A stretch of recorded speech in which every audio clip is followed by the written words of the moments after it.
ഗുരു ഇന്ദ്രിയ വൈരാഗ്യം.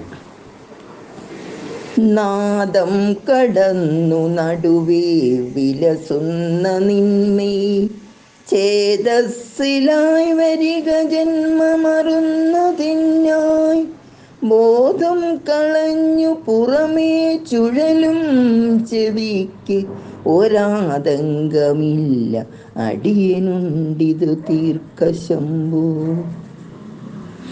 കാണുന്ന കണ്ണിനൊരു ദണ്ഡവുമില്ല കണ്ടൻ പ്രാണൻ വെടിഞ്ഞിടുകിലെന്തിനു പിന്നെയെല്ലാം കാണും നിറം തരം ഇതൊക്കെ അഴിഞ്ഞെഴും നിൻ ചേണുറ്റ ചെങ്കഴലു തന്നു ജയിക്ക ശംഭോ.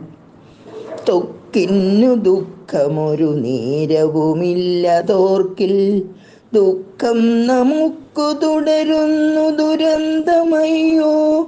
വെക്കം തണുപ്പു വെയിലോടു വിളങ്ങിടും നിൻ പോക്കൽ പൊലിഞ്ഞിടുവതിന്നരുളിയിടു ശംഭോ. തണ്ണീരുമന്നവും അറിഞ്ഞു തരുന്ന നിന്മൈ വെണ്ണീറണിഞ്ഞു വിലസുന്നതിനെന്തു ബന്ധം. മണ്ണിനു തൊട്ടു മതി അന്തമിരുന്നു മിന്നും കണ്ണിനു കഷ്ടമിതു നിന്റെ വിഭൂതി ശംഭോ. നാവിന്നെഴുന്ന നരകക്കടലിൽ കിടന്നു ജീവൻ തളർന്നു ശിവമേ കര ചേർത്തിടേണം. ഗോവിന്ദനും നയന പങ്കജമിട്ടു കൂപ്പി മേവുന്നു നിൻ മഹിമയാരറിയുന്നു ശംഭോ. നീരും നിരന്ന നിലവും കനലോടു കാറ്റും ചേരും ചിദംബരമതിങ്കലിരുന്നിടും നീ പാരിൽ കിടന്നലയുമെൻ പരിതാപമെല്ലാം ആരിങ്ങു നിന്നോടറിയിപ്പതിനുണ്ടു ശംഭോ.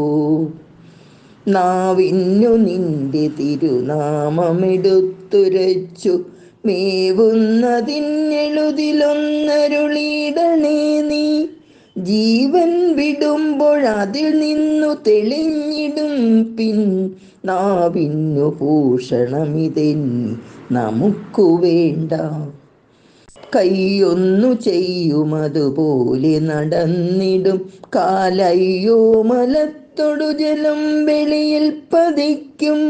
പൊയ്യെ പുണർന്നിടുമതിങ്ങനെ നിന്നു യുദ്ധം ചെയ്യുമ്പോഴെങ്ങനെ ശിവ തിരുമൈ നിനപ്പോ. ചിന്തിച്ചിടുന്നു ശിവമേ ചെറുപൈതലാമിൻ ചിന്തയ്ക്കു ഛേദമിതുകൊണ്ടൊരു നെല്ലുമില്ലേ. സന്ധിച്ചിടുന്ന ഭഗവാനോടു തന്നെ ചൊല്ലാതെ എന്തിങ്ങു നിന്നുഴറിയാൽ ഒരു സാധ്യമയ്യോ.